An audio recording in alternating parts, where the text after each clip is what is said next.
निर्भीड स्वराज्य टीव्ही, पर्याय आमचा, निवाडा तुमचा। खामगाव विधानसभा मतदारसंघाचे आमदार तथा राज्याचे कामगार मंत्री ॲडव्होकेट आकाश फुंडकर यांच्या नेतृत्वात मतदारसंघात विकासाचा झंझावात सुरू आहे। आतापर्यंत मतदारसंघात शहर आणि ग्रामीण भागात रस्ते आणि इतर कामे झाली आहेत, तर आवश्यक बाबींवर भर देण्यात येत असून विकास कामे केली जात आहेत। आज 17 मे रोजी सकाळी 11 वाजता शहरातील 7.5 कोटी रुपयांचे 4 मुख्य पूल नूतनीकरणाचे भूमिपूजन नामदार आकाश फुंडकर यांच्या हस्ते करण्यात आले आहे।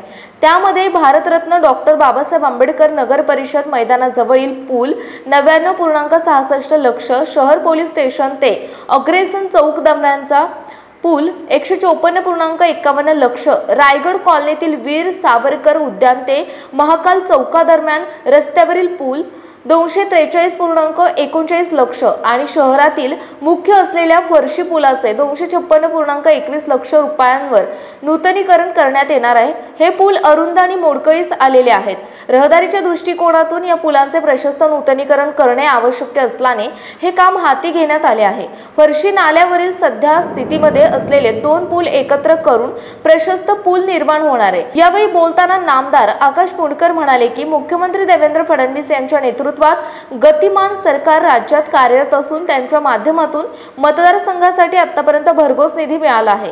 मुख्यमंत्री देवेंद्र फडणवीस, उपमुख्यमंत्री अजित पवार आणि एकनाथ शिंदे यांच्याकडे विकास कामांची मागणी केली तर ती पूर्ण केली जाते, त्यामुळे त्यांचे आभार फुंडकर यांनी व्यक्त केले। आपल्याला माहिती आहे की 4 पूल फार अरुंद स्वरूपाचे होते। विशेष करून आपल्या पोलीस स्टेशन जवळचा हा जो पूल आहे हा आता मध्यंतरी खचायला सुरुवात झाली होती।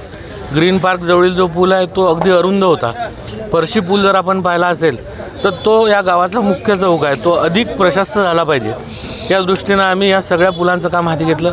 आज रायगड कॉलनीतून जाणारा जो पूल आहे तोही धोकादायक होत होता, म्हणून या सर्व पुलांचं नूतनीकरण झालं पाहिजे या दृष्टीने आम्ही सरकारला पाठपुरावा केला होता। आणि हे गतिमान सरकार आहे, देवेंद्रजींचं सरकार आहे की जे कधीही मागितल्यावर नाही म्हणत नाही। या खामगावसाठी आजपर्यंत इतिहासात कधी आला नसेल एवढा निधी देवेंद्रजींमुळे, अजितदादा, एकनाथरावजी शिंदेंमुळे आपल्या शहराला प्राप्त झाला आणि त्यातलाच एक भाग म्हणून आज हे उद्घाटन होतं। बुलढाणा जिल्ह्यातील महत्त्वाच्या घटना आणि घडामोडी पाहण्यासाठी तुम्ही निर्भीड स्वराज्य या चॅनलला अद्यापही सबस्क्राईब केलं नसेल तर आत्ताच जाऊन सबस्क्राईब करा आणि बेल आयकॉन दाबायला विसरू नका आणि फेसबुक पेजला शेअर आणि लाईक करा। पाहत राहा निर्भीड स्वराज्य।